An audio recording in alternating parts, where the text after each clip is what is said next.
how to build a financial safety net without sacrificing your daily joy. A lot of people think building financial security means becoming emotionally miserable first. No coffee, no takeout, no small pleasures, no spontaneous enjoyment, no little rituals that help you survive stressful weeks. And technically, yes, cutting every expense probably would increase savings faster. But here's the problem nobody talks about. If your financial plan makes your daily life feel emotionally empty, most people won't stick to it long enough for it to work. Because humans are not robots. We don't just spend money for survival, we spend money for relief, for comfort, for identity, for energy, for small moments that make life feel manageable. And the reason so many people fail financially is not because they are lazy or irresponsible. It's because they are trying to build financial systems that fight human psychology instead of working with it. So in this video, we are going to talk about a different approach, not extreme budgeting, not financial punishment, not pretending joy doesn't matter. Instead, how to quietly build a financial safety net without sacrificing the small things that help you feel like yourself. Because stability should support your life, not erase it. Most people don't hate saving money. What they actually hate is the feeling of restriction. Traditional budgeting often feels like track every dollar, feel guilty about everything, cut all enjoyment, delay happiness indefinitely. And after a while, the brain starts associating financial responsibility with emotional deprivation. That's why people binge spend after periods of aggressive budgeting, because psychologically, restriction creates rebound behavior. The same thing happens with extreme dieting. The more intensely people feel deprived, the stronger the urge becomes to escape the restriction later, and eventually people say, I'll start over next month. But the real issue is not discipline. The real issue is system design, because systems that require constant emotional resistance usually collapse over time, especially during stress, especially during burnout, especially during uncertainty, especially when people are mentally exhausted. And modern life creates constant mental exhaustion, which means the more exhausting your financial system is, the less sustainable it becomes. That's why people who make decent money can still feel financially unstable, not because they are incapable, but because their financial structure depends entirely on perfect behavior. And perfect behavior is not a reliable system. Your small daily rituals matter more than people think. This is the part financial advice often misses completely. Small pleasures are not always the problem. Sometimes they are emotional stabilizers. Your morning coffee ritual, your walk to the bookstore, your Friday takeout, your gym membership, your quiet lunch alone, your music subscription, your hobby supplies.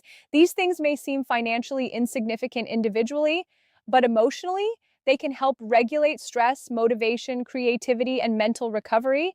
And when people remove every enjoyable thing from their lives in the name of financial optimization, life starts feeling emotionally gray. And ironically, that emotional exhaustion can trigger even worse financial decisions later. Impulse spending, emotional spending, avoidance, financial anxiety, burnout purchases, because people eventually try to buy relief. So the goal is not eliminate all joy. The goal is build financial security without destroying emotional sustainability. That changes the entire conversation. Now, here's where things start getting interesting. The most effective financial systems are often the ones you barely notice, not dramatic systems, invisible systems, because invisible systems reduce psychological resistance. Instead of trying to force yourself into constant restriction, you create structures that quietly build stability in the background. For example, every time you order food delivery, $2 automatically transfers into savings. Every time you buy coffee, $1 goes into an emergency account. Streaming subscriptions, a percentage automatically mirrors into savings. Impulse purchase, tiny transfer. Not punishment, not guilt, just behavioral mirroring. And over time, your consumption quietly funds your stability. Now, psychologically, this matters for a very important reason, because your brain no longer sees saving as loss. It becomes integrated into behavior you were already going to do anyway, which dramatically reduces resistance. And small automatic systems are more powerful than most people realize, because consistency matters more than intensity. A person saving tiny amounts consistently for years often outperforms someone trying to transform their entire life overnight. One of the biggest reasons people struggle financially is decision fatigue. Modern life already requires constant decisions, constant focus, constant mental energy. So when your financial system also requires nonstop decision making, it becomes mentally expensive. That's why automation is so powerful. Automation removes emotional negotiation. You don't wake up every morning debating, should I save today? The system already decided. And this is important because humans are inconsistent. Your motivation changes, your stress changes, your energy changes, but systems continue operating even when emotions fluctuate. That's the real advantage. Not perfection, not discipline mythology, structure. People often underestimate how much financial progress comes from reducing friction instead of increasing effort. A lot of people think financial security is mainly about becoming rich. But honestly, for many people, the first stage of financial security is simply reducing fear, reducing panic, reducing instability, reducing the feeling that one unexpected expense could collapse everything. Because living without margin creates constant psychological pressure, and chronic financial stress affects sleep, focus, relationships, health, creativity, risk tolerance, and long-term thinking. When people have no safety net, every small disruption feels catastrophic, and that pressure changes how people move through life. So the real purpose of a financial safety net is not just money accumulation. It's nervous system stabilization. It creates breathing room, and breathing room changes decision making. People with even small amounts of margin often think more clearly because survival panic decreases. People underestimate compounding because they only notice dramatic changes. But most stable lives are built through small, repeated behaviors, tiny systems, tiny adjustments, tiny consistency. The person who quietly saves small amounts for years often looks lucky later.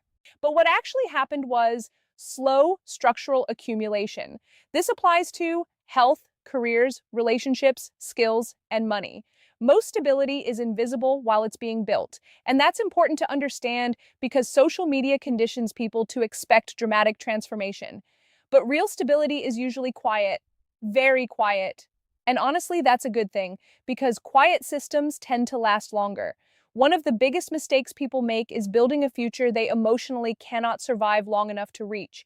Everything becomes optimization, restriction, sacrifice, delay, and eventually people realize they built a plan that removed everything enjoyable from the present.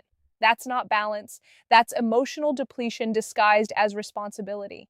A healthier approach is this: protect your future while still allowing your present life to feel emotionally livable. Because if your daily life constantly feels emotionally punishing, your system will eventually rebel against itself. And the truth is, small moments of joy matter. Not reckless spending, not self-destruction, not avoidance, but sustainable enjoyment, the kind that keeps your mind stable enough to continue building. So if you take one thing from this video, let it be this: financial stability does not have to come from self-punishment. It can come from structure, small automatic systems, low friction habits, invisible consistency, tiny behavioral shifts repeated over time. And sometimes the smartest financial strategy is not removing every enjoyable thing from your life, but designing systems that quietly build security around the life you already live. Because the goal is not just surviving financially, the goal is creating a life stable enough that you can actually enjoy being inside it. If this video helped you think about money differently, make sure to like, subscribe, and share it with someone who feels financially exhausted trying to do everything right. And if you've ever felt like financial advice ignores real life, real stress, and real human psychology, you're probably going to connect with a lot of the conversations we have here, because this channel is not just about finances, it's about building a life that actually works. And honestly, nobody told us that.